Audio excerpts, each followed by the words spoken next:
মানহানির ৫ মামলা থেকে বিএনপির সাবেক প্রধানমন্ত্রীকে খালাস। বিডিআর হত্যাকাণ্ডের বিচার চাওয়ায় চাকরিচ্যুত সেনা কর্মকর্তাদের চাকরিতে পুনর্বহালের দাবি জানিয়েছেন বিএনপি। বাংলাদেশের কোটা সংস্কার আন্দোলনকালে সাজাপ্রাপ্ত ৫৭ জন বাংলাদেশকে ক্ষমা করে দিয়েছেন আরব আমিরাত। বুধবার থেকে অভিযান, অবৈধ অস্ত্র উদ্ধারের পাশাপাশি মাদকের গডফাদারদের ধরা হবে বলে জানিয়েছেন স্বরাষ্ট্র উপদেষ্টা জাহাঙ্গীর আলম চৌধুরী। ফেনী, কুমিল্লা, নোয়াখালী থেকে এখনো বন্যার পানি নামেনি, খাবার ও বিশুদ্ধ পানির সংকট।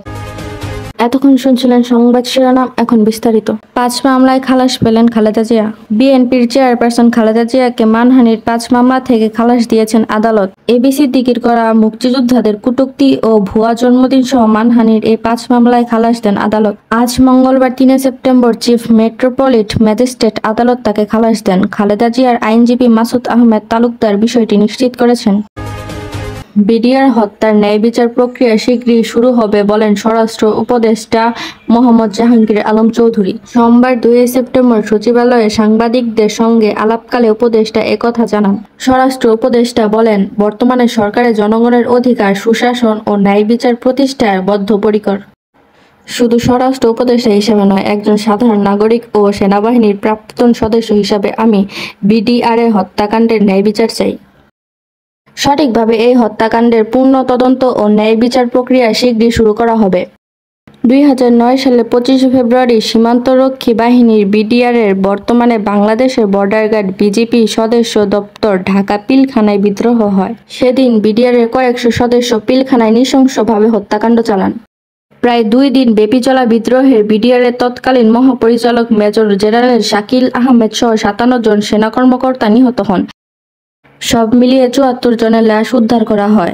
সেই হত্যার ঘটনার পূর্ণ তদন্তের দাবি জানিয়েছে বিভিন্ন সংগঠন ও নিহত সেনা পরিবারের সদস্যরা।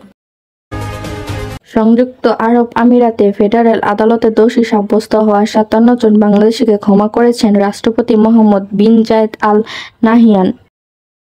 শীঘ্রই তাদের বাংলাদেশে পাঠানো হবে। মঙ্গলবার ৩ সেপ্টেম্বর সকালে রাষ্ট্রীয় অতিথি ভবন যমুনা গণমাধ্যম সম্পাদক ও ব্যবসায়ীদের সঙ্গে এক বৈঠক প্রধান উপদেষ্টা ডক্টর মোহাম্মদ ইউনূস একথা জানান।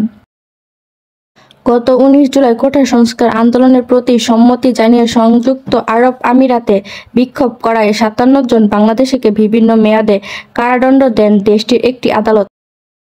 তাদের মধ্যে ৩ জনকে যাবজ্জীবন, ৫৩ জনকে ১০ বছর এবং বাকি একজনকে ১১ বছরের কারাদণ্ড দেওয়া হয়েছে। আমিরাতের রাষ্ট্রীয় সংবাদ সংস্থা আমিরাতি নিউজ এজেন্সি তখন জানিয়েছিল, কারাদণ্ডের মেয়াদ শেষে তাদেরকে দেশে ফেরত পাঠানো হবে। অবৈধ অস্ত্র উদ্ধারে আগামীকাল বুধবার রাত ১২টা থেকে যৌথ অভিযান পরিচালনা করা হবে বলে জানিয়েছেন স্বরাষ্ট্র উপদেষ্টা অবসরপ্রাপ্ত লেফটেন্যান্ট জেনারেল মোহাম্মদ জাহাঙ্গীর আলম চৌধুরী। মঙ্গলবার ৩ সেপ্টেম্বর স্বরাষ্ট্র মন্ত্রণালয়ের সাংবাদিকদের সঙ্গে আলাপকালে একথা জানান তিনি জানান, মাদক নিয়ন্ত্রণ করতে হলে মাদকদের গডফাদার করতে হবে এবং সরকার সেই পথেই এগোবে। এ সময় স্বরাষ্ট্র উপদেষ্টা আসন্ন দুর্গাপূজা উপলক্ষে নিরাপত্তা নিশ্চিত করার আশ্বাস দেন। তিনি আরও বলেন, মিয়ানমার সীমান্তে সমস্যা আছে, সেখানকার আইন শৃঙ্খলা শক্তিশালী করতে হবে। ফেনী, কুমিল্লা, নোয়াখালী থেকে এখনো বন্যার পানি নামেনি, খাওয়া ও বিশুদ্ধ পানির সংকট।